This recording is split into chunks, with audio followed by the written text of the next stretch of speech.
Samantala, sa layuning mabawasan ang insidente ng pagbaha at mapabuti ang kahandaan ng mga lungsod sa Bacolod, Pangulong Ferdinand Marcos Jr. binisita ang isinasagawang proyekto kontra baha.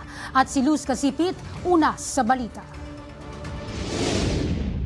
Bumisita si Pangulong Ferdinand R. Marcos Jr. sa Mambulo Creek, Barangay 2, Bacolod City upang personal na inspeksyonin ang sinasagawang Oplan kontra baha, Bacolod City Waterways Clearing and Cleaning Operations. Kasama ang mga opisyal ng Department of Public Works and Highways o DPWH at ng lokal na pamahalaan ay sinuri ng Pangulo ang dredging operations, paglilinis ng basura at pagpapalaya ng mga baradong daluyan ng tubig. Ipiniliwanag ni DPWH Secretary Vince Dizon na kabilang sa mga tinutugunan ng proyekto ang baradong drainage system, makapal na putik, iligal na mga istruktura o mali o walang disiplina nga pagtatapon ng basura. Layo ng Opla kontra baha na maiwasan ang matinding pagbaha at mapatibay ang kahandaan ng mga lungsod at komunidad sa pamamagitan ng regular na dredging, pag-aalis ng mga harang sa mga daluyan at mas mahigpit na pamamahala sa basura at sewage. Ito na ang ikatlong rollout ng Oplan kontra baha,